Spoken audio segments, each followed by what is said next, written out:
पूर्व जन्म में पुतना कौन थी? ये एक बहुत बड़ा प्रश्न है। गर्ग संहिता के गुलक खंड के 13वां अध्याय में ये बात पाया जाते हैं। मैं आप लोगों को सारे बात बताता हूँ, सुनिए। बलि महाराज स्वर्ग को जीतने के लिए जब 100वां यज्ञ कर रहे थे, उन 100वां यज्ञ को रोकने के लिए भगवान श्री हरि वामन अवतार रूप में आए हैं और बलि से 3 पग भूमि नापने के बाद कह करके पूरा ब्रह्मांड को नाप लिया है। बलि संपूर्ण रूप से असहाय हो गया। जब भगवान वामन देव बलि महाराज के पास भीख मांगने के लिए आया 3 पग भूमि, उस समय बलि महाराज के बेटी, उनके नाम थी रत्नमाला। रत्नमाला जब भगवान वामन को देखा तो उनके मन में बहुत बड़ा एक वात्सल्य भाव आए कि ऐसा अगर मेरा पुत्र होता तो मैं उनको गोद में उठा करके अपने स्तन पिलाते। तो भगवान श्री हरि उनके मनोभाव को समझ गया।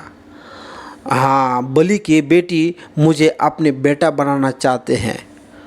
उनको कह दिए कि तथास्तु, तुम्हारे बेटा बन जाऊंगा। मन ही मन बोला। उसके बाद भगवान वामन जब बलि महाराज से 3 पग भूमि नाप लिया और 3 पग इतना बड़ा क्या है कि स्वर्ग, मर्त्य और पाताल तीनों लोक को जीत लिया और बलि को बांध करके पटक दिया और बलि को कहा कि तुम चले जाओ अभी पाताल लोक में।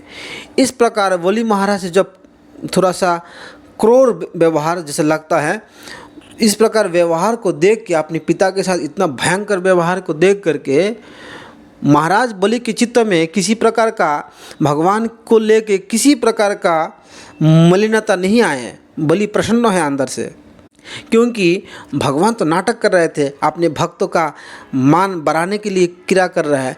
लेकिन वहाँ पे बलि की बेटी रत्नमाला एकदम गुस्सा से मन ही मन तिलमिला गया। अरे मैं तो थोड़ी देर पहले उसको अपने पुत्र बनाने के प्रयास किया था, मन ही मन सोचा था ऐसा पुत्र अगर मेरा कुख से जन्म लेना, उसको हम जहर पिला के मार दें।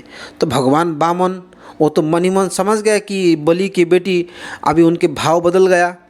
तो वही बलि की बेटी पुतना बन के आए और भगवान श्री कृष्ण को जहर, मतलब दूध में ही अपने स्तन पे जहर लगा करके, विष लगा करके पिलाने आए। क्योंकि उनके मन में एक ही समय 2 भाव की उदय हुआ और भगवान अपने भक्त की दोनों भाव को पुष्टि किया। तुम्हारे मन में संतान बनाने की इच्छा हुआ, चलो मैं संतान बन जाऊंगा, और मारने का भी इच्छा हुआ, चलो तुम प्रयास कर लो मुझे मारने का, तुम्हारी वो भी इच्छा मैं पूरा कर लूँगा। भगवान अविनाशी, उनको कोई मार नहीं सकते। उनको मारने का प्रचेष्टा जो किया गया है वो उनके लिए तो मृत्यु ही है। इस प्रकार रत्नमाला बलिकन्या भगवान ने उनको सेवा भाव में लिया और कृपा भी प्राप्त किया। भगवान श्री कृष्ण ने जब पुतना के स्तन में अपने मुंह लगाया, इसके प्रभाव से पुतना के शरीर जब मर गया पुतना, तो उनके शरीर जब जलाए जा रहे थे तो भागवत में वर्णन है कि बहुत खुशबू निकल रहे थे। इलायची, लौंग, कपूर, चंदन का खुशबू खूब निकल रहा है, क्योंकि भगवान श्री कृष्ण उनके स्तन के दूध के साथ साथ उनके संपूर्ण पाप को भी हरण कर लिया।